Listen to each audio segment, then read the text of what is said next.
Do you think you may have a food addiction? Have you given that any thought? Eating disorders are often triggered by emotional cues. So, how do you pay attention to emotions in the moment and identify harmful food addiction triggers? Welcome to the Wellness Champion Podcast, sponsored by Healthy Transformation Nation. We believe that your health and wellness is determined by your own self-care more than anything else. Join us for each episode when we discover and uncover the keys to self-care in today's complex culture. We enjoy helping others discover the best ways to be well. We'll be visiting the basics for self-care and ongoing wellness that enables you to not only survive, but to thrive. Wellness Champion Podcast. Food addiction isn't really talked about much. I mean, we have anorexia, bulimia, binge eating, and then there's food addiction.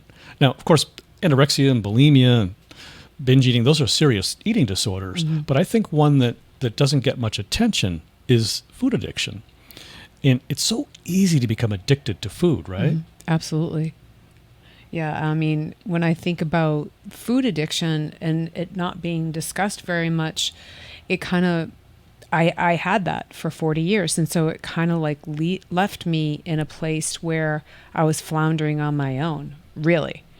And when I think of the symptoms that I was going through, and I started at age 10, of course, there were cravings and eating much more than I either intended or have eating until I was completely stuffed. I also had the other part that I felt too is eating and not knowing what it was I truly wanted. So I would just eat and eat and eat. And of course, there brings the feelings of guilt and shame, and you make up excuses for the way that you're behaving, and you set these weird rules, and there's hiding food intake, which I used to do that. I used to not only hide the intake, but I would hide food, and I would place it in places that only I knew about and had access to. And there was definitely the inability to quit because it's something that just keeps going and going, because it's something, as you mentioned earlier, that we need. We need to eat food. It's, in order to live, we do have to eat. So those are some of the symptoms of food addiction, and I had all of them. Yeah. I mean, those are the common symptoms of food addiction. Absolutely. You had all of them. You have a very interesting and inspiring story, because you've overcome your food addiction. Mm-hmm. Yes. But one of the things I think that really, really makes a big difference, well, before we get to the emotional part of it, okay, because I think that's what makes the big difference is emotions, powerful motivating factors. Mm-hmm. But you know, when we talk about the symptoms, just to be able to identify whether you've got a eating disorder or not, like, for example, setting rules. What did you mean by that? Like, okay, so like setting rules. When you're setting rules, it's like, okay, I'll have this and I'll be good tomorrow. Like, you kind of like making a bartering bet with yourself, or I'll only have X, Y, and Z these days, and then the rest of the week I'll be good. Or I'll just have a cheat day, which that's a very common thing, not even around food addiction, but that's just around in general in the industry of working out and, wellness and stuff, which I don't ascribe to at all. I have very strong feelings on cheating, which we talked about previously, but those are kind of like rules, like it's only once a week I'm going to do this. And then, of course, a lot of times you don't meet those quote unquote rules because the expectations are just unrealistic for where you're at. Yeah. I mean, for example, I like to eat nuts. I usually have them in the morning. It's the essential fats that I get from them. Yeah, absolutely. But sometimes I get carried away, and I find myself eating more and more of those as like the weeks go by. I realize, wow, I'm eating way too many of these, and I can feel it in my body. I can feel the excess fat. I mean, I need some of that fat, but I don't need all of that. So, and my body's just not using it. So, I will create a rule for myself where I say, okay, well, this is the amount of nuts that I'm going to have for today, just to get myself back to the point where I know my body will be using that fat. And so I kind of make that rule for myself. Now, Is that different than what you're talking about? Yeah, because you're not talking about elimination. You're just talking about recalibrating what you're doing. And I think we all recalibrate because I honestly can say that there are times that I need more fat than others. And you might be going through that where you feel like you need a little bit more excess fat or greens or whatever it is for you. So when you're going through that, it happens. You fluctuate. Your needs are going to fluctuate. But I'm not talking about the fluctuations. I feel those are normal and they're definitely bio-individual. We're talking about bartering with yourself. You're making these deals with yourself and setting these really tough rules on yourself. And there's a lot of judgment behind it. When you're doing it, it's more of an observant perspective of like, oh, you know what? I kind of had a little bit more than I normally do. And I'm really kind of feeling that I don't need what I was having. Maybe I needed it then, but I'm okay with it now. So I'm just recalibrating back to where my kind of like baseline is. And we all do that with things, and that makes complete sense to me. But when you're talking about food addiction, it's a totally different realm. Yeah. Okay. I understand now. Yeah. So there's the distinction when you're making the rules like that. There's an underlying different kind of purpose behind that, and you know what that purpose is. You really do, right? Yeah, I mean, what you're talking about isn't rules to me. It's just more of like a recalibration as to what your base is and what you normally do. So I don't consider that really a rule. I consider it observation, bio-individual choice, and ready to go back to my base and what I feel comfortable with. I may have needed a little extra, and that's why I did it, and then I changed it. And it's as simple as that. There's no shame, there's no guilt, there's no blame. You just make the change and you're good. So emotions and eating, they often go together. Yes. Often. Yes. 'Cause like we mentioned, emotions are a powerful motivating factor. Yes. In fact, emotions are one of the leading factors that people who are in sales and marketing use for their selling message, their sales message. They'll play on fear. They'll play on connection. They'll play on, feelings. Yeah, a family, big one is whatever. Family. Yeah. So when it comes to food producers, they know this better than anyone. Right. That there's an emotional connection that people most often have with food, and they will play upon that, and they will try to use emotional tactics to find your triggers, to get to trigger you. Right. And so really pay attention to the messages that food producers are giving you through advertising, and you may see the emotional connection right away. Yeah, I mean, I didn't for a long time because I wasn't like aware of it. I would see commercials and, whatever but you don't realize seeing it over and over and over again what that does, because it's conditioning you to associate a product with a feeling. And that's what is happening with the advertising. That's what you're talking about. And that's powerful. Emotions, they'll bring in, family gatherings for, the condiments at the barbecue, which, for those, and there's a lot of food there, and there's this celebration of like the 4th of July or something like that. In the US, we do the 4th of July, for example. So those types of things come into play.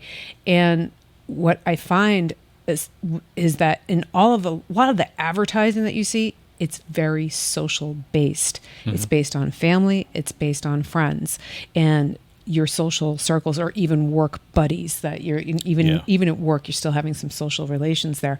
And that is something that is used over and over and over again in advertising. Yeah. I mean, I would say that, when you watch the advertising and pay attention to it from the food producer's point of view, from the advertiser's point of view, I know that you'll begin to see that advertising in a different way. When you think about yourself as a consumer, and them and the advertiser as a producer, and you switch those roles, and you think about yourself as the producer, what would you say? How would you get someone to buy this product? Then you'll begin to see it. Right. So, I mean, and that leads us into one of the things that we wanted to touch upon today is paying attention to how you feel before you eat. Yeah, definitely. That's something that I felt very anxious about all the time. I would literally, I would eat and I'd be thinking like, oh, what's the next meal? You know, I mean, I was like done, but so like I'm thinking about it all day long. When I was in this food addiction, I'd wake up and I'm like, got to eat, you know, because that's what we're trained to do first thing in the morning. You know, you got to go have breakfast. So I would go do that. And then you move on to the next meal. And I was very, very entrenched in the before. And it wasn't about, this is going to taste wonderful. I'm really grateful I'm able to prepare this meal. It's going to nourish my body. There was none of that. It was like, oh my God, I got to get this done. And I just got to get it. I got to get it in me. I just want to cook it and get it done or whatever, prepare it or whatever. And just like, you know, shove it in. And it was a lot of anxiety and a lot of stress on my body. I was putting an amazing amount of stress on my body through my emotions because of the connection to the food. I will be honest, there were times I definitely wasn't hungry and I ate a lot throughout the day, but I was eating for different reasons. It wasn't just for obviously nourishment. I was eating because of the emotions that we're talking about, the emotion piece of it. Yeah. So that was huge for me. Well, that's what we mean when we say eating our emotions, right? Absolutely. Yeah. That's exactly what I was doing. So common, so very common. I mean, I've had experience with that as well. I think I've told the White Castle burger story before, but White Castle burgers just made me feel good, and I realized there was a certain point where it became clear in my mind that I was actually stuffing some emotions away, and the White Castle burger was just replacing that with this good feeling that I wanted. When actually I didn't want to look at the other emotions. Absolutely. Yeah. I was burying them. Right, exactly. Yeah. You're complete avoidance because it's uncomfortable. Yeah. Now, for me, I felt like that all of the time. It wasn't just like a, isolated incident. I felt like this pretty much every day because I had so much anxiety and a lot of emotions that I just shoved constantly. And I was started at the age of 10. And when you've been doing this for a long time because of your emotions, it just becomes a part of who you are. So this is what I was doing over and over and over again. Yeah. Well, so, I mean, one thing that we can do is pause, right? So, before you eat, have a pause. Yeah. I mean, for me now, when I'm making my food, I take my time. Yeah. Very rarely am I rushing through it. I take my time, and the difference, I don't have the anxiety any longer. So I did have to really put into practice specific things like you're talking about, taking a pause, thinking about how I was feeling before I ate. Right, so reflect. Yeah, I had to think about, why am I eating? Is it hunger? Is it emotion? Is it hydration? I could be thirsty. It could be that could be another thing too. What is it that? And I had to do this. This is something I had to really train and do over and over again. I don't have to do that so much now because I'm over it. But when I started recognizing and becoming aware of this situation with my addiction, I literally had to do that. I had to ask myself. Now we recommend to our clients to have a food journal, to journal about it. Have you done the journaling on the food? Yeah. Yes, I have done it. When I think about before how I was feeling, a lot of times there was the anxiety that was there. Of course, I was feeling anxious. And what that does is it brings to the forefront is like, well, why am I anxious about eating? Like, this doesn't make sense. So basically, you're paying attention to how you feel now. And you're writing it down, what your feelings are. Yeah. And so that's getting those feelings, that's bringing them to the surface. It is. Whether you want to deal with them or not, there they are. They exist. Absolutely. Yeah. And for some people, it might be something that is so deep-seated that you might not even be aware. Right. Maybe you can't really readily get in touch with it. Right. And so my thing about that is to be gentle with yourself and give yourself time. And doing that practice every single time you're going to eat is really take inventory, like, why am I eating? Am I really hungry? Do I need it? Is there something else? Did something just trigger me? Or if nothing did trigger me, then okay, what's going on here? Is it legitimate hunger? Could it be something else? And I mean, it seems like you're constantly questioning yourself, but when you're starting out, you have to do that. I feel like it's something that I know that I had to do. You don't have to do it, but it's something that I had to do. Let me put it that way. It's something that I had to do because it helped me to recognize when I was truly hungry and when I wasn't hungry, and the difference between the real hunger and the addiction coming in. Yeah, and I would even recommend that if you're not sure if you have a food addiction or not, but you're concerned about it, then try maybe meditating, like before your meals, before you eat. Have a little meditation and just meditate on that and really search how you're feeling, what's going through your mind, what's going through your body, like how your body is feeling too, will tell you whether or not you're hungry. Right. And people are like, well, I only go to half an hour for lunch. How long is this going to take? And I get that. Yeah. I understand that. But this is your wellness, and this is an investment of time into yourself. And it's only going to take a few minutes to do it. It doesn't have to be like an all, no. You're not traveling to the Himalayas and sitting there and right. just take like 3 to 5 minutes. Right. And I think even just breath work is really crucial. Just taking a couple of deep breaths and just preparing your mind for why you're eating. Like you said, meditative state, getting into that, just taking a moment. It's that pause that we were talking about and writing it down and just being honest with yourself. And that to me was the hardest thing, was actually being honest with myself. I had the biggest challenge because I didn't want to admit that. Yeah. It's difficult. And so you can also acknowledge that it's difficult. Just, give that to yourself. Say, okay, this is a hard thing to do. This is difficult. Right. But, you can do it. Absolutely. Yeah. So once you've paused, you've reflected, meditated, journaled, now you're eating. Pay attention to how you feel while you're eating. So for me, this is an interesting thing. So when I was eating, I basically was doing a lot of damage to my body.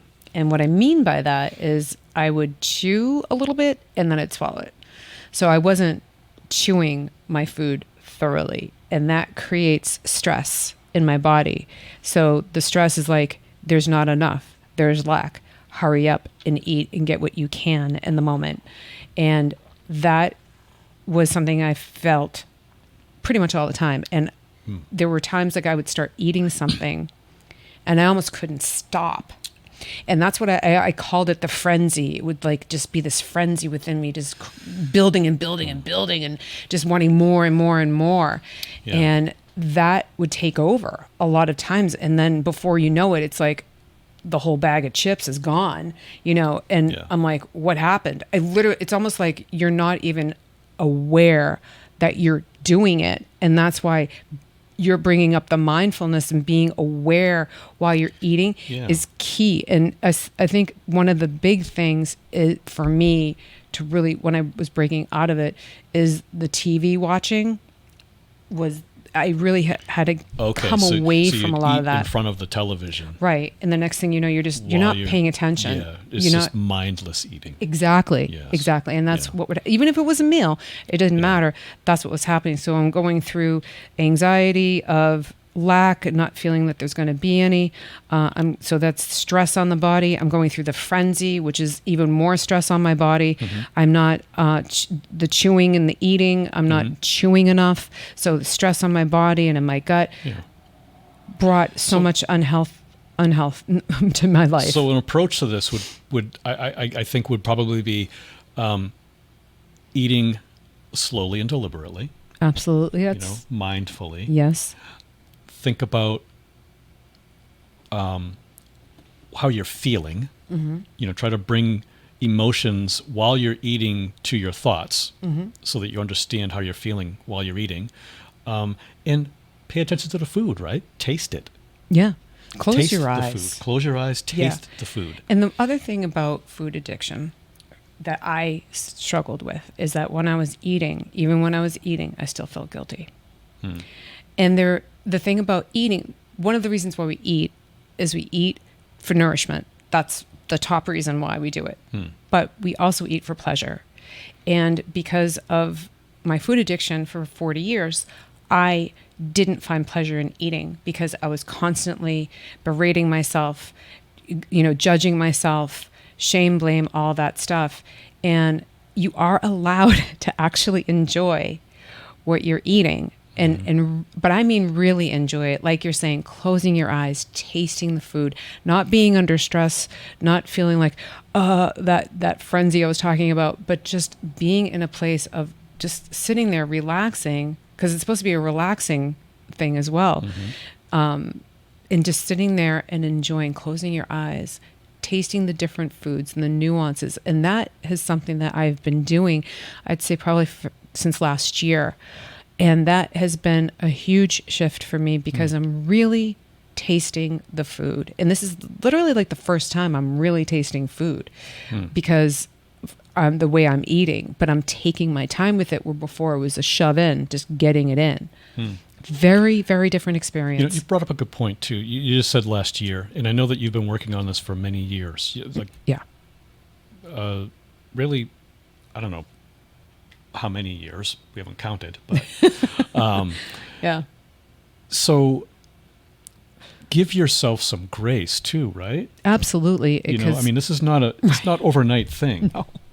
I mean, I was doing it for 40 years when you've been doing a habit. It's a habitual thing you've been doing for a long time. It takes time to break that. Right. This is a habit. It takes time to break this. And like we talked about earlier, food is something you need to have. Yeah. Yeah. I mean, it's something that you need. It's required for your survival to eat food, to nourish your body. And thriving too. And if you need a coach, if you need some, like we just said, it takes a while. It's not overnight. No. And it may take you some time. It may even take you some years. Who knows? But just allow yourself your own time to work this out. And if you need help, get help. Yes. Don't be afraid. Get help. If you need a coach, if you need to seek out a psychological help or anything like that, that's okay. That's perfect. That's for yourself. It's for your benefit. So those things are available to you. Then take advantage of them. Absolutely. And so after you've eaten, pay attention to how you feel after you're done eating. When you're finished eating, how do you feel? Describe your emotion to yourself as if you're feeling it for the first time. Approach emotions like they're fresh and new, and sometimes that helps us really identify them. Yeah, the feelings that I had before now, how I would feel after eating is I would feel guilt. I would feel shame. I would say, I'm not going to do this again. I'm not going down that road again. I'm tired of this. I'm going to do this next time. I'm going to do that. I'm making promises to myself I really didn't keep, even though deep inside I really wanted to, but I just didn't have what they call willpower, which is a total fallacy because I had a lot of willpower because over the years, I could stick with a diet and do diets and do over and over again. This is not about willpower. This is about connecting to who you are, connecting to your emotions, connecting to you as a whole person, and accepting yourself as you are. And that is the challenge right there. Because if you're in a state of shame and blame of yourself and guilt, it's really hard to come out of that feeling. I feel great. I'm going to change. There's like the rules and the reasons and making up these excuses for why you're doing what you're doing.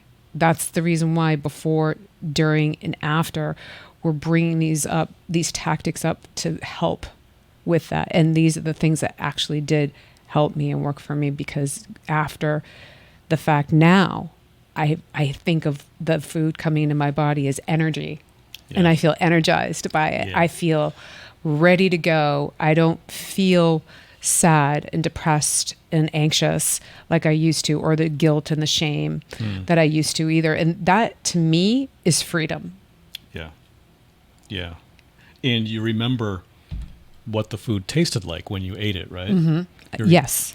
remembering what it tasted like, what the experience was like. Right. And I actually thoroughly enjoy eating now. I know you and I have had conversations, and I said, I feel really good. I can get some almonds or pecans and not feel guilty about having them. Yeah. And to have the freedom to move about in the kitchen, to move about in the grocery store, and to grab the food that we need, and then to prepare it and actually eat it and enjoy it and not feel guilt or shame, but feel energized and well. That's freedom to me. That's great. I think that when you look back at what you've just eaten, so like you finished eating, Yep. and you're thinking about your emotions, maybe it might also be a good, depending on where you're at in your process of your self-care practice and your wellness routine. Maybe you might even want to think about what emotions were you not feeling that maybe you wanted to avoid while you were eating. If you're able to do that, if you're able to bring that up. Well, that's the thing, and that's a really great point that you bring up, because that's what happens for me anyway, is that, the before, the during, and then the after, I didn't even think about what I was feeling when I was eating, because I was not conscious of it, because I was in that mode of just getting it in to fulfill that feeling, and don't even know what that feeling really was. Right. So I think that comes after being aware and having the awareness that something's going on, that you're able to reflect back and say, I was feeling this, because I honestly couldn't have told you what I was feeling at the time when I was eating that. Yeah. Yeah. Because I was so cut off. But that's the cutoff from the emotions. Yeah. That was the wall that I built up so high, and that was a protection mechanism. Because it's a survival mechanism. That makes sense. Yeah.